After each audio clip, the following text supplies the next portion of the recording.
ناظرین السلام علیکم۔ ڈاکٹر اسرار احمد جو کہ اپنے وقت کے بہت بڑے سکالر تھے، انہوں نے موت کے بارے میں بڑی تفصیل سے بات کی ہے۔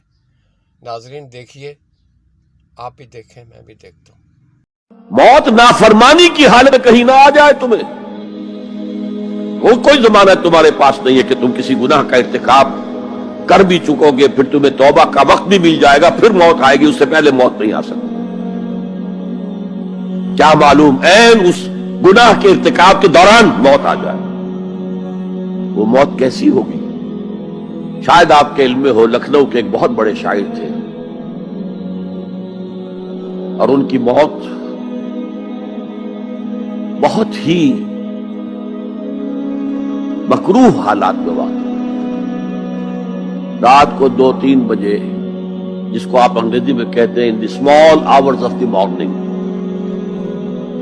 شراب خانے سے نکلے، نشے میں دھت، چکر آیا، گرے،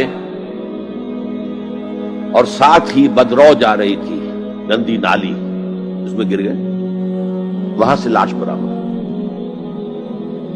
کیسی موت ہے یہ؟ نافرمانی کی حالت میں موت آئی ہے، شراب کے نشے کی حالت میں موت آئی ہے۔ اور کیا یہ ممکن نہیں ہے کہ کوئی شخص بدکاری کا ارتکاب کر رہا اور عین اسی فعل کے دوران موت آ جائے؟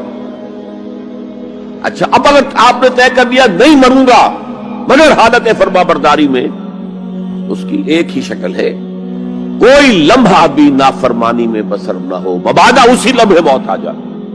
ہر لمحے کا پہرا دیجئے، ہر ساعت کی پوری حفاظت کیجئے، کہیں نافرمانی کا کوئی ارتکاب نہ ہو اور عین اس حالت میں کہیں موت نہ آئے۔ میں وہ حدیث آپ کو سنا چکا ہوں، لا یزنی الزانی حین یزنی وہو مومن، کوئی زانی حالت ایمان میں زنا نہیں کرتا، جب وہ زنا کر رہا ہوتا ایمان اس کے دل سے نکل کر اوپر سر پر منڈلاتا رہتا۔ کوئی چور حالت ایمان میں چوری نہیں کرتا، ولا یسرق السارق حین یسرق وہو مومن، کوئی شرابی حالت ایمان میں شراب نہیں پی سکتا، ولا یشرب الخمر حین یشرب وہو مومن۔ اگر ایمان بھی ہو دل میں اور یہ حرکات بھی ہو رہی ہو تو وہ ایمان 2 پیسے کا نہیں، 2 ٹکے کا نہیں، کیا اس ایمان کی قیمت ہے؟ کیا قدر و قیمت ہے اس کی؟ اب اگر عین اسی حالت کے اندر موت آ گئی تو یہ تو خلو ایمان ہے، ایمان کا خالی ہو جانا ہے۔ یہ ہے وہ بات جو کہی گئی۔ اب یہ اسلام اور تقوی، ان دونوں کو یہاں نوٹ کر لیجئے۔ یا ایھا الذین آمنوا اتقوا اللہ حق تقاتہ ولا تموتن الا وانتم مسلمون۔ اے ایمان کے دعوے دارو، اللہ کا تقوی اختیار کرو جتنا کہ اس کے تقوی کا حق ہے، اور دیکھنا موت نہ آنے پائے مگر فرما برداری کی حالت۔ اب یہ اینٹیں اگر پختہ ہو گئی ہیں، ہم نے جہاد کے مختلف مراحل ان پر غور کیا تھا۔ پہلا مرحلہ کیا تھا؟ نفس امارہ کے خلاف جہاد، شیطان اور اس کی ذریت سلبی و مانوی کے خلاف جہاد، بگڑے ہوئے معاشرے کے جو پریشرز ہیں ان کے خلاف جہاد۔ یہ 3 جہاد کر کے کما حقہ فرض کیجئے کہ اب آپ تقوی اور فرما برداری کی روش پر راسخ ہو گئے، قائم ہو گئے۔ اب اگلا قدم کیا ہے؟ اب ان اینٹوں سے فصیل بنانی ہے۔ اینٹیں تو مضبوط ہو گئی، پوری طرح پک گئی، پختہ ہو گئی۔ وہ جو اقبال کہتا ہے کہ خام ہے جب تک تو ہے مٹی کا ایک انبار تو، اور پختہ ہو جائے تو ہے شمشیر بے زنہار تو۔ اور جس سے اکبر الہ آبادی نے بھی کہا ہے، اس سے بھی بہتر انداز میں کہا ہے، تو خاک میں مل اور آگ میں جل، جب خشت بنے تب کام چلے، ان خام دلوں کے عنصر پر بنیاد نہ رکھ، تعمیر نہ کر۔ اگر ساحل سمندر سے ریت لے کے گولا بنا لیں، وہ نم تو ہوتی ہے ریت، گولا بن جائے گا، پھر اسے شیشے پر بھی ماریں گے، شیشہ کھڑا رہے گا، ریت بکھر جائے گی۔ اسی گولے کو ذرا بھٹی میں ڈال کے پکا لو، روڑا بنا لو، تو خاک میں مل اور آگ میں جل، جب خشت بنے، جب اینٹ بنو گے تب کام چلے. اب اگر اسے مارو گے تو کوئی نتیجہ تو برآمد ہوگا کہ نہیں. تو یہ پختہ افراد کی شخصیت کو پختہ کرنا جو ہے کہ اجتماعی اس کو نظر انداز کرتی ہے. جیسا کہ میں نے عرض کیا تھا، پہلی منزل تعمیر نہیں کی، دوسری کے اوپر چڑھا ہو گئے، دوسری ہے نہیں، تیسری جو ہے وہ ہوا کے اندر اس کی تعمیر ہو رہی ہے. ہماری بہت سی ناکامیوں کا اصل سبب یہ ہے. حضور نے پہلے افراد کو تیار کیا ہے. افراد کے ہاتھوں میں ہے اقوام کی تقدیر. ہر فرد ہے ملت کے مقدر کا ستارہ، اور ہر حیث اجتماعی یا کوئی تنظیم ہو، کوئی جماعت ہو جو اسلام کی سربلندی کے لیے کام کرنا چاہے، اسے سب سے پہلے پختہ کردار والے افراد تیار کرنے ہوں گے. یا ایھا الذین آمنوا اتقوا اللہ حق تقاتہ ولا تموتن الا وانتم مسلمون. اب دوسرا نقطہ کیا ہے؟ ان کو جوڑنا ہے، اینٹوں کو جوڑنا ہے. And for that you need a cement substance. پچھلے زمانے میں چونا وغیرہ ہوتا تھا، چونے سے جوڑا جاتا تھا. آج کل سیمنٹ ہے. اگر یہ سیمنٹ سبسٹنس مضبوط ہے تو یہ فصیل اور دیوار مضبوط ہے. اگر یہ نہیں ہے تو چاہے اینٹیں پختہ ہو تب بھی سیلاب کا ریلا آئے گا، بہا کے لے جائے گا. اینٹوں کی پختگی کے ساتھ ساتھ ان کو جوڑنے والا مورٹر جو ہے اس کو بھی مضبوط ہونا چاہیے. اس لیے دوسرا نقطہ یہ 6 نکاتی لائحہ عمل، 3 نکاتی لائحہ عمل. پہلا تقوی اختیار کرو اور اللہ تعالیٰ کی پوری فرما برداری اختیار کرو. کوئی لمحہ تمہارا نافرمانی میں نہ گزرے. اب واعتصموا بحبل اللہ جمیعا ولا تفرقوا، چمٹ جاؤ اللہ کی رسی کے ساتھ مل جل کر اور تفرقے میں نہ پڑو. اعتصام عصمت سے بنا، عصمت حفاظت کو کہتے ہیں. اعتصام حفاظت حاصل کرنا. جیسے آپ دیکھتے ہیں کہ کسی بچے کو اگر کوئی خوف لاحق ہو جائے، کوئی ڈرائے، وہ آئے گا، دوڑے گا ماں کی گود میں آ کر ماں سے چمٹ جائے گا. وہ یہ سمجھتا ہے اپنے چھوٹے سے ذہن کے مطابق میں قلعے میں آ گیا ہوں.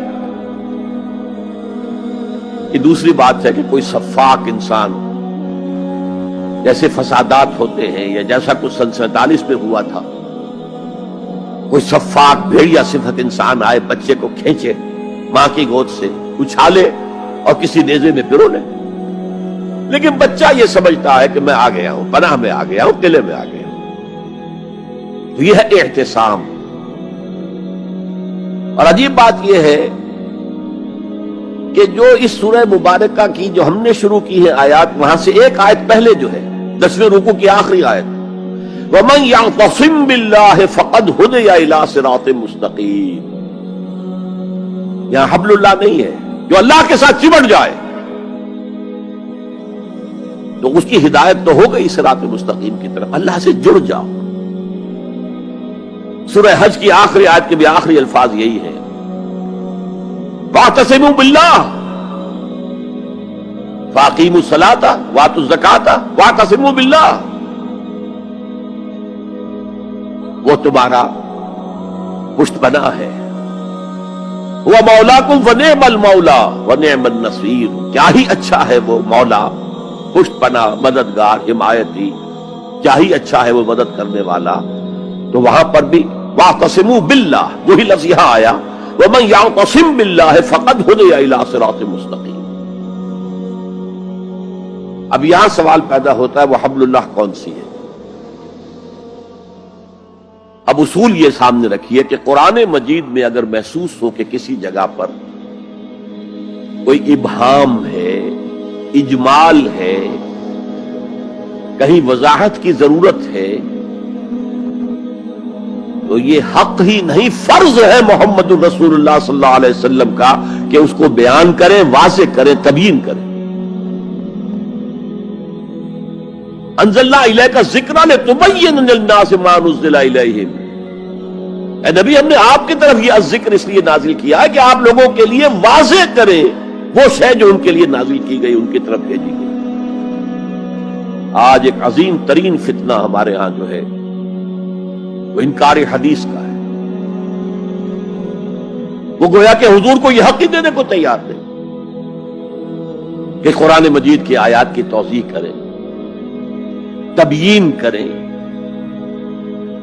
جہاں کہیں کوئی سوال پیدا ہو اس کا جواب دیں۔ لیکن یہ جان لیجئے یہ حضور کا صرف حق نہیں، فرض۔ مجھے ایک بڑا تلخ تجربہ ہوا تھا لاہور میں 1973 میں، وہ جو عالمی کانفرنس ہوئی تھی لاہور میں، دنیا کے تمام مسلمان ملکوں کے سربراہ وہاں جمع تھے۔ تو اس زمانے میں اس آیت کا بڑا چرچا تھا، اخبارات میں بھی بڑے بڑے اشتہار شائع ہو رہے لوگوں کی طرف سے، وَاعْتَصِمُوا بِحَبْلِ اللَّهِ جَمِيعًا وَلَا تَفَرَّقُوا۔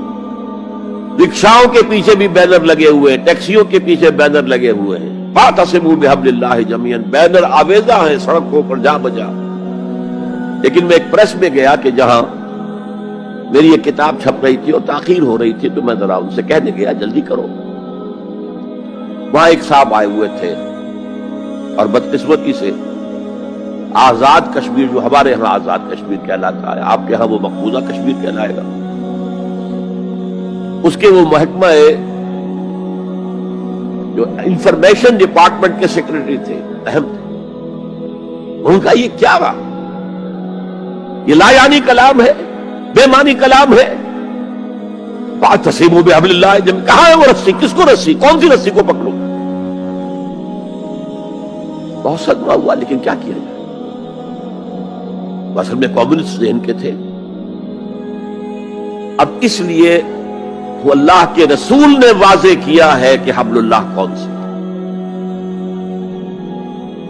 میں وہ حدیث آپ کو سنا چکا ہوں، حضرت علی رضی اللہ تعالی عنہ سے جو مروی ہے، نبی اکرم صلی اللہ علیہ وسلم، ترمذی شریف اور دارمی یا بیہقی میں موجود ہے، تو اس میں یہ الفاظ میں هو حبل اللہ المتین وهو الذکر الحکیم وهو الصراط المستقیم۔ حضرت علی فرماتے یہ ہے کہ میں نے سنا حضور نے ارشاد فرمایا ان قریب ایک بہت بڑا فتنہ رونما ہوگا، انہا ستکون فتنۃ۔ میں نے سوال کیا مل مخرج منہا یا رسول اللہ، اے اللہ کے رسول فرمائیے اس سے نکلنے کا راستہ کون سا ہوگا، مخرج کون سا ہوگا، ایگزٹ کون سا ہوگا؟ یا آپ کے ہالز میں جہاں ایگزٹ لکھا ہوا ہوتا ہے سرخ سی بتیوں کے ساتھ، عرب ممالک میں مخرج لکھتے ہیں اس کو، نکلنے کی جگہ، بھاگنے کی جگہ، اگر کہیں دھواں بھر جائے، کہیں آگ لگ جائے تو بھاگو ان روشنیوں کی طرف، ان دروازوں کی طرف، وہ کھل جائے گے۔